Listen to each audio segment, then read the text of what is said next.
Perkenalkan, nama saya Kurniawan Nurdiansyah, NIM 19035111104 dari kelas B. Jadi pada hari ini saya melakukan praktikum, yaitu mengamati organ reproduksi pada ternak ayam jantan dan betina. Kira-kira ada apa aja ya? Reproduksi merupakan proses biologis untuk menghasilkan individu baru. Nah, di sini ada organ reproduksi pada ayam jantan. Yang pertama itu adalah testis. Testis merupakan organ reproduksi jantan yang terdapat di atas tubulus feminiferus, yang fungsinya itu adalah untuk menghasilkan sperma, dan merupakan jaringan interstitial berupa sel Leydig yang fungsinya adalah untuk menghasilkan hormon androgen, steroid, dan juga testosteron. Testis ayam ini bentuknya seperti biji buncis dan berwarna putih krem. Di bawahnya testis ini terdapat sepasang epididymis.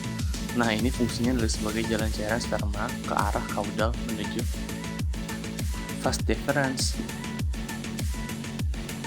Selanjutnya adalah ductus deferens, berfungsi sebagai tempat penyimpanan, pematangan, dan juga pengangkutan sperma sebelum diejakulasi. Ductus deferens bermuara di kloaka, tepatnya di proctodeum. Ductus deferens dibagi menjadi dua bagian, yaitu bagian atas dan bagian bawah. Bagian atas ini merupakan muara sperma dari testis dan bagian bawah merupakan perpanjangan dari saluran epididymis yang disebut dengan saluran deferens. Vas deferens ini jumlahnya sepasang dan fungsinya adalah untuk menghubungkan bagian epididymis dengan penis untuk menyalurkan sperma. Alat kopulasi pada ayam itu akan mengalami rudimenter atau tidak berkembang yang biasa disebut dengan papillae atau bisa juga disebut dengan halus. Papillae ini fungsinya adalah untuk melakukan penetrasi ke ayam betina dan memproduksi cairan transparan yang bercampur dengan sperma pada saat terjadinya kopulasi. Oh iya, papillae ini biasa juga kita kenal dengan nama penis pada ayam ternak jantan. Dan yang terakhir, ini adalah alat untuk melakukan sperma atau lubang anus yang biasa disebut juga dengan kloaka. Nah, selanjutnya kita bakal lanjut ke organ reproduksi pada ternak ayam betina.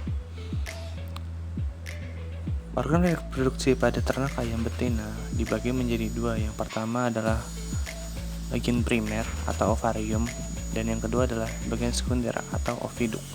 Nah, ini dia ovarium. Ovarium itu disebut juga dengan kantong telur, merupakan tempat produksi, perkembangan, dan pemasakan sel telur atau ovum. Bentuknya itu seperti buah anggur dan terletak pada rongga perut berdekatan dengan ginjal sebelah kiri dan digantung oleh ligamentum mesovarium.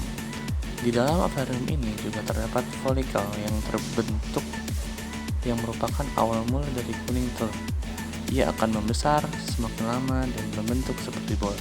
Selanjutnya ini merupakan oviduk. Oviduk itu merupakan serangkaian saluran panjang dalam reproduksi yang fungsinya itu adalah untuk menghubungkan ovarium dengan vagina. Oviduk ini nantinya terdiri menjadi 6 bagian. Yang pertama ada infundibulum. Fungsinya itu adalah sebagai fertilisasi atau tempat pembuahan. Nah, bagian ujungnya itu akan terdapat selaput tipis berbentuk corong, disebut juga dengan timbre. Itu fungsinya adalah untuk menangkap ovum, kemudian ovum nanti akan masuk ke saluran yang kedua, disebut juga dengan magnum. Magnum ini adalah bagian terpanjang dari oviduk. Fungsinya itu adalah untuk mensekresikan albumen atau putih telur serta terjadi pembentukan calgae. Ketiga ada isthmus. Isthmus ini berfungsi untuk mensekresikan kerabang tipis atau membran sel. Isthmus ini berdekatan dengan magnum dan memiliki ciri khusus, yaitu berwarna putih dan 4 cm terakhir dia berwarna merah karena mengandung banyak pembuluh darah. Lalu di sini ada uterus. Uterus itu di bagian oviduk yang berfungsi untuk membentuk kerabang atau cangkang telur. Sekian penjelasan dari saya mengenai organ reproduksi pada ternak ayam jantan dan betina. Semoga dapat bermanfaat dan saya akhiri dengan Om Santi Santi Om. Wassalamualaikum warahmatullahi wabarakatuh. Shalom, namo buddhaya, dan salam sejahtera untuk kita semua. Terima kasih sudah menyaksikan.